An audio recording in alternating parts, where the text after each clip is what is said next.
Fala pessoal, seja muito bem-vindo a mais um vídeo aqui no canal. E hoje a gente vai analisar critérios de empresa, fundamentos das empresas. Lembrando que eu também já até fiz um vídeo nessa mesma característica da Fleury. Então a gente pegou alguns comentários também, algumas sugestões de algumas empresas e a gente escolheu falar de uma empresa hoje, né, Eric? Exatamente. Que vai ser a Engie. E a gente vai falar um pouco mais sobre lucratividade, estrutura de capital, que envolve também endividamento, rentabilidade ali na parte da lucratividade. A gente vai falar sobre a governança e geração de renda, né, que seria ali a parte dos proventos. E começando agora, Eric, eu queria falar um pouco mais sobre a Engie. Porque o que acontece? A Engie é uma das maiores empresas geradoras do nosso país, assim, geradoras, empresas privadas. Tudo bem que você tem ali a Eletrobras, só que a Eletrobras ela não é só geradora, a Eletrobras trabalha com 3 tipos de braço. Ela tem a parte de geração, distribuição e também transmissão, mas a maior parte é distribuição, ela é a maior empresa distribuidora de energia do nosso país. Acho que antes da gente começar a falar um pouco mais sobre a Engie, acho que a gente pode explicar um pouco dessas diferenças, né? O que é uma geradora, distribuidora, transmissora e também pontuar alguns riscos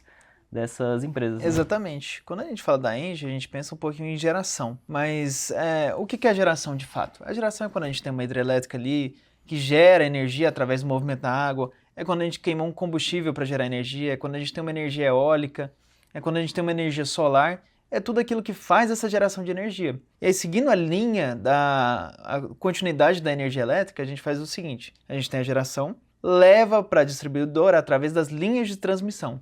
Aí que entra a transmissora, a empresa que faz aquelas torres de energia, botam uma linha da geração até a distribuição e fazem esse caminho da energia dentro ali do seu percurso. Chegando na distribuição, a gente tem ali a empresa que pega e faz as linhas de energia para as casas. Então leva até as empresas, leva até a casa das pessoas, leva para uma instituição, por exemplo. E, bom, conforme a gente olha os modelos de cada segmento, o modelo de cada negócio, a gente vê que a geração ela tem um risco inflacionário dos insumos. Então, se uma geradora trabalha muito com combustíveis, por exemplo, a gente tem uma inflação ali do diesel, da gasolina para realizar a queima. Se ela tem uma... Do carvão também. Do carvão também. Se ela tem uma distribuição, ou se ela tem uma geração um pouco mais na pegada ISD ou ASG, a gente tem os riscos ambientais, a gente tem um risco de construção de uma barragem, por exemplo, para fazer uma hidrelétrica, a gente tem um risco de não ter sol, a gente tem um risco de ter nuvens, por exemplo, céu nublado, estiagem. A gente tem um risco de não ter um vento para energia eólica. E aí, esse processo, a depender da empresa, a gente tem um processo que pode ser um pouco mais caro ou um pouco mais barato. A depender também das escolhas das empresas para locais. Um local para a gente instalar painéis solares, para ter uma incidência grande do sol e a manutenção desses painéis, então a gente tem esses riscos na geração. Na transmissão, a gente tem um risco de inadimplência de uma empresa, o que normalmente é muito baixo, porque a gente trabalha com 2 empresas que são mais seguras que trabalhar com público pessoa física. A gente também tem um pouco de risco ambiental, porque a gente tem que passar essas torres de energia por fazendas, às vezes, território, estradas, mas é bem baixo também, por isso que ele é um modelo de negócio que a gente dá maior preferência para ele. Ele é um modelo de negócio que tem uma margem melhor, então ali temos a Lupar, por exemplo, com 70% de margem líquida, às vezes 65%, que atua diretamente na transmissão, então ele tem uma margem menor e um risco também reduzido. E aí partindo para a distribuição, que é onde a gente tem o maior risco, a maior incidência de inadimplência, o público pessoa física não pagar a conta de energia, por exemplo. A gente tem um risco maior de manutenção também, Sim. Porque, por exemplo, eu sempre gosto de usar o exemplo do motorista. Se o motorista vai lá, tá fazendo coisa errada, tá dirigindo bêbado e estoura um poste de energia porque bateu, a distribuidora tem que pagar aquilo. Então ela corre esse risco também. Um fio rompe porque um caminhão estava muito alto e passou e levou o fio. A distribuidora tem que fazer o reparo desse fio. Então a gente tem um custo maior com manutenção, um custo maior com inadimplência, apesar de atender um público muito grande. Sim, eu gosto de analisar essa parte da distribuidora, pegando um pouco mais do que o Eric estava falando. Eu acho que é muita ideia, por exemplo, geradora e transmissora é mais a parte do B2B, né, que são de negócios para negócios. E eu acho que a distribuidora é mais de empresas para consumidor final. Então, por exemplo, inadimplência é um dos grandes fatores assim, de perda de receita de algumas companhias, né? Por exemplo, acho que não é novidade para ninguém que a Light no Rio de Janeiro sofre muitos desafios por questões mesmo de segurança pública. A gente sabe, a gente nem vou entrar muito em detalhe, mas vocês de casa sabem o tanto que a inadimplência da Light é uns negócios um pouco mais complexo. Então, assim, olhando pelo modelo de negócio da Engie, lembrando que esse quadro a gente coloca uma nota que vai de 0 a 1. Então, nesse caso, o modelo de negócio da Engie eu acho muito interessante.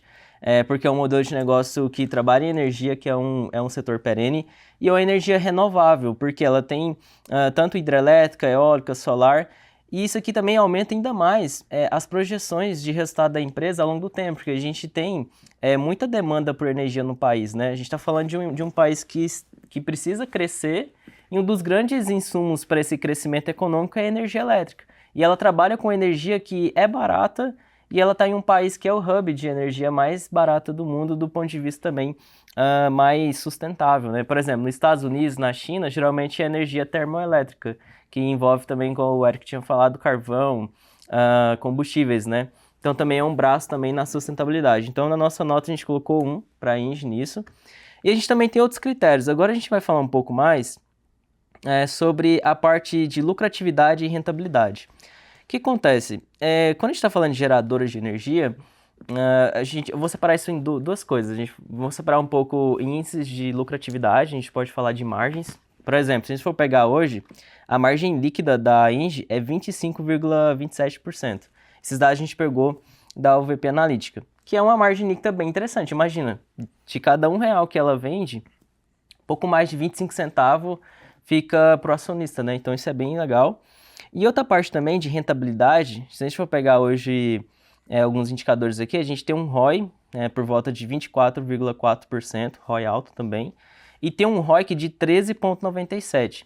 Acho que aqui cabe uma explicação interessante do porquê que o ROI é maior do que o ROIC.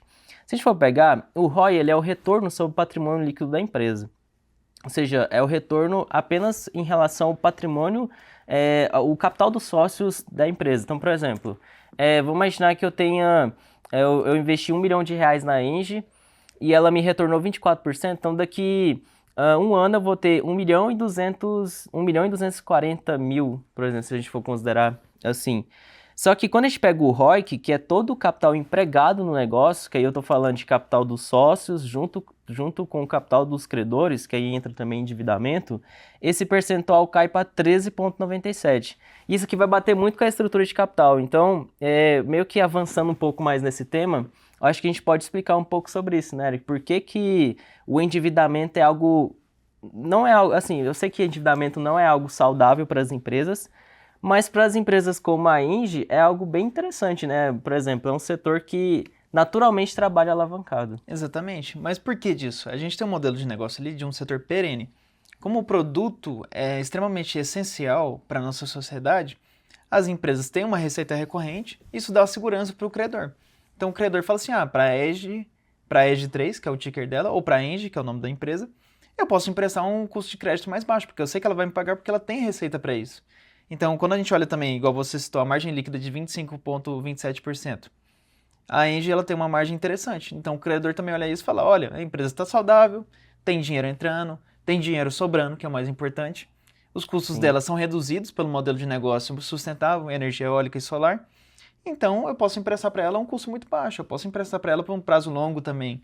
Então, a empresa não precisa se endividar muito em relação a custos com juros e amortizações para poder ter acesso a um capital. Ela pega o crédito mais barato que as outras empresas. Exatamente. Então, assim, do ponto de vista de lucratividade e rentabilidade, a gente também colocou uma nota de 1, né, de 0 a 1, porque a empresa ao longo do tempo teve lucros consistentes, tem uma rentabilidade muito interessante também. E partindo para essa parte da estrutura de capital, igual o Eric tinha explicado, é um modelo de negócio bem resiliente, né? Então, por ser bem resiliente, acaba que ela contrai muito o endividamento para investir em novos projetos também, porque, por exemplo, a ENGIE hoje, a maior parte dos resultados dela vem de geração. Só que ela também estava conseguindo ganhar leilões de transmissão de energia, que é um negócio bem interessante, né? Imagina, ganha pela disponibilidade da rede. Então, acho que é bem legal também em relação a isso. Agora, níveis de alavancagem, né? Por exemplo, a gente considera um nível de alavancagem aceitável até 3 vezes dívida líquida sobre EBITDA. No caso da ENGIE está bem próximo, né, do nosso limite, que é de 2,84, e dívida líquida sobre patrimônio líquido está de 1,74. Então, ou seja, a gente já sabe que a operação da empresa ela trabalha muito com capital de terceiro. Só que aqui eu queria trazer uma observação interessante. Se a gente for pegar o cronograma de vencimentos das dívidas da ENGIE, aqui eu não tenho o custo financeiro aqui, né? Não cheguei a pegar esse dado, mas geralmente ela está emitindo... A gente já pegou alguns contratos IPCA mais 7, IPCA mais 8, alguns pré-fixado até um pouquinho abaixo da Selic, né? Em alguns momentos também. Então, assim, não é um custo, é um custo alto considerando as outras... cenário atual. É um custo alto considerando, se fosse em outras geografias, porque, por exemplo, a Engie, a controladora dela é francesa. Então, se fosse para ter um custo na França ou em outros países que são desenvolvidos, o custo parece ser alto. Mas, do ponto de vista pelo mercado de hoje, o nível de juros que a gente tem está se capitalizando quase ao custo de um título soberano. Então, daí já dá para ver o quanto a empresa tem de estrutura interessante de capital. Mas olha o tanto que é interessante. Se a gente for pegar, a maior amortização que a empresa vai ter é por meio de meados de 2031 a 2035, que é o maior, sim, a ter um caixa agora e o que vai ter mais esse pagamento. Então, na nossa visão, por mais que ela esteja quase próxima ali ao nosso nível aceitável de endividamento, não é algo que nos preocupa do ponto de vista de geração de caixa e do prazo médio de amortização. Acho que é muito importante vocês de casa analisar isso, né, essa parte de perfil de alongamento de dívida, o custo financeiro também, de amortização também em algum momento, porque isso mostra bastante os planejamentos de fluxo de caixa da própria administração também. Então, exatamente, e quando a gente olha também a estrutura de capital, ela está um pouquinho mais estressada hoje, mas a gente tem que levar em consideração que a EGI fez grandes investimentos em períodos recentes. Então é natural que haja uma redução de caixa e um aumento do endividamento, porém, a gente pode observar que não é algo ruim, é algo planejado com custo baixo. Então, para a gente guiar uma expansão agora num cenário tão estressado, a gente tem que ter um custo baixo ou alguma vantagem com isso. E enquanto as concorrentes da EGI estão, vamos dizer assim, com medo, estão um pouco mais paradas no avanço tecnológico delas e no avanço da operação, a EGI está construindo a operação para quando o cenário ficar melhor, ela já está com tudo rodando, enquanto as concorrentes dela estão começando os novos projetos. Isso traz uma vantagem muito interessante para a EGI, porque sim, a perspectiva é que o endividamento dela, o caixa dela, comece a voltar com essas operações rodando e que o endividamento dela diminua. Então, os índices de endividamento dela, a tendência é que voltem ao normal. sim. Não, e tanto que se a gente for pegar, a liquidez corrente dela é 1,42. Eu sei que a liquidez corrente tem as suas limitações, porque geralmente a liquidez seca tira o estoque, mas como a gente não tem estoque, tipo, não existe estoque de energia assim, pode até existir na operação, mas no balanço não vai estar estoque, vai estar outro tipo de nomenclatura porque ela não é uma varejista. O que acontece? Liquidez corrente de 1,42. Então acaba que de R$1 que ela tem de obrigação, ela tem R$1,42 para pagar suas obrigações de curto prazo, que é até 12 meses no ano fechado fiscal, né, da empresa. Então, para a gente é uma estrutura de capital bem legal. Então, voltando, a gente tem uma nota de 1 de lucratividade, a gente tem 1 de endividamento agora, também a gente considerou, e a gente também teve 1 no modelo de negócio, né? Agora a gente vai partir para um outro critério, aí aqui já entra talvez uma observação que a gente tem. Pegando o nível de payout hoje da Engie, o que seria o tal do payout, né? É a parcela do lucro líquido que a empresa tira para pagar os proventos do acionista. Aí pode ser tanto JCP como também dividendo. Hoje é 47%. Então, para cada R$1 que ela lucra, 47 centavos é destinado para os acionistas. Agora, eu acho que isso aqui era que a gente entrou num consenso, porque acaba que nos últimos anos a Engie preferiu investir mais na operação do que para pagar bons dividendos. Por mais que lá na analítica mostra que a média do ativo é 8,64% e a média do setor é de 7,47%, o valor atual hoje é 5,02% de dividend yield. Então, assim, e a nossa projeção aqui, até entrando um pouco mais do que a gente tem feito, é que a gente não vai ser uma empresa assim muito para geração de renda no setor de energia. Às vezes ela está na mesma pegada da Lupar, que é de investir em crescimento. Às vezes uma empresa mais ali para pagar dividendos do setor de energia, seja algumas empresas do setor de transmissão. Por exemplo, a Copel mesmo, tem a Copel, a CPFL, que é distribuição. Acho que a CPFL hoje está preferindo distribuir mais yield, né, distribuir mais dividendo do que investir. Eu acho que a pegada da Engie agora nos próximos anos não é de remunerar tanto o capital do acionista, né? Exatamente, a Engie ela tem uma pegada ali de crescimento, expansão, igual a Lupar. Agora, quando a gente vai olhar para outras empresas, a gente tem uma tendência a dividendos, mas é tudo de acordo com a escolha da carteira. Por exemplo, você é uma pessoa no início da vida, faz mais sentido talvez você olhar para crescimento agora, não faz sentido você olhar tanto para os dividendos. Claro, você vai ter empresas de dividendos, empresas mais seguras ali já na sua carteira, como os bancos, Sim. Só que quando a gente vai olhar para um setor em si, nem sempre o setor é consensual nesse ponto. Uhum. Vai muito da empresa especificamente. Então, quando a gente olha para a Edge, a gente vê essa perspectiva de crescimento, e um bom crescimento, com tudo planejado, um custo baixo, só que a remuneração do acionista fica um pouco prejudicada nesse sentido. Então, Sim. a gente vê isso como uma empresa que não está na hora dela remunerar o acionista, e por isso ela ganha uma nota 0 nesse quesito. Dessas a gente achou melhor, né, ser mais conservador, colocar 0. Não que a empresa seja ruim nesse sentido, mas ela foi uma boa pagadora de dividendo, mas de 2019, 20 para cá, depois ela preferiu investir mais na sua operação. Agora a gente tem outro critério, que é a parte de governança. A gente sabe que a Inge faz parte do novo mercado, que é o maior nível de governança que a gente tem hoje na bolsa. O que tem no novo mercado assim que torna ela atrativo, né? Geralmente, primeiro, você tem eleições que o conselho é independente e acaba que também você tem maior transparência nas informações. Por exemplo, vai ter empresas que têm só liquidez nas preferenciais do que as ordinárias. E isso é ruim, né? Porque você tem que ter liquidez também nas ordinárias, porque quando uma empresa opta por ter só ações preferenciais, ela não quer que você se torne acionista de fato, controlador, né? Você vai se tornar acionista, mas você vai ter uma preferência maior por dividendo. Assim, tem vários critérios de mudança, assim, pro novo mercado, mas talvez os mais famosos seja esse, em questão de free float também. Então, assim, do ponto de vista de governança, a gente nunca viu nenhum problema em relação à governança da Engie. Questões mesmo que envolve questão de ESG, sabe, esses problemas, então Todos eu esses acho... critérios que nos levam a entender que a governança não, ela é mais eficiente que outras, então ela atende critérios Sim. de sustentabilidade, principalmente na área dela, que é importante. Ela Uhum. atende os critérios de estar no nível mais alto da B3 em questões de governamentais e, por consequência, está nos índices governamentais também de várias carteiras, de vários fundos. Isso é algo que atrai capital, querendo ou Sim. não, então dá liquidez para as ações da empresa. E também a gente tem um histórico limpo ali da administração, então a gente não tem nenhum escândalo, não tem nenhuma envolvimento político estressado.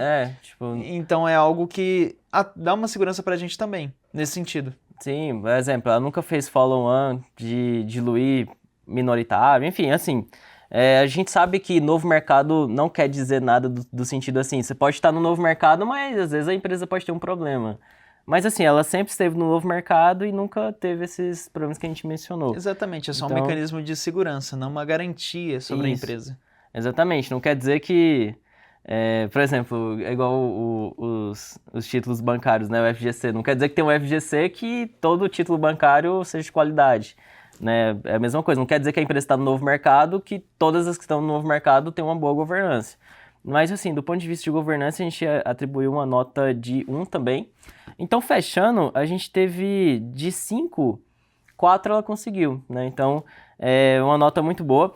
Se a gente for entrar em dividendo, acho que até poderia ter 5 de 5, mas a gente tem receio da ideia seguinte. Tá, a gente fala que é uma empresa de remuneração de capital. Aí chega daqui 1 ano, 2 anos, 3 anos, a empresa está optando em investir mais na operação. Então, a gente acha ser melhor mais conservador.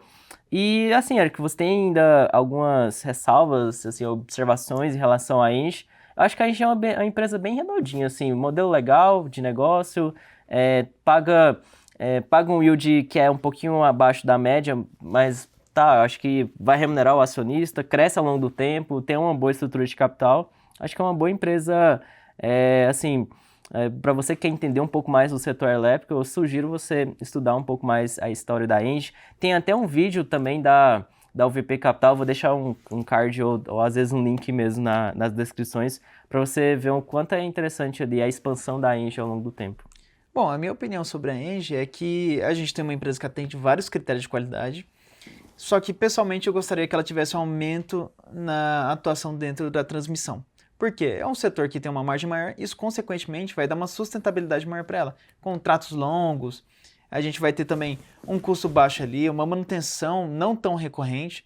Então isso dá uma tração para que a empresa consiga manter um contrato de 20, 30 anos aí, 15 anos talvez, em uma linha de transmissão, e consiga guiar sua expansão com norte na receita que essa transmissão gera. Então a gente tem Sim. um setor um percentual maior ali na transmissão, ia ser um desejo, claro. A pegada da empresa, na verdade, é de geração, mas se a gente pudesse fazer esse movimento, seria interessante para sustentar com mais afinco e sem pegar endividamento de terceiros o resto das operações da expansão da empresa em si.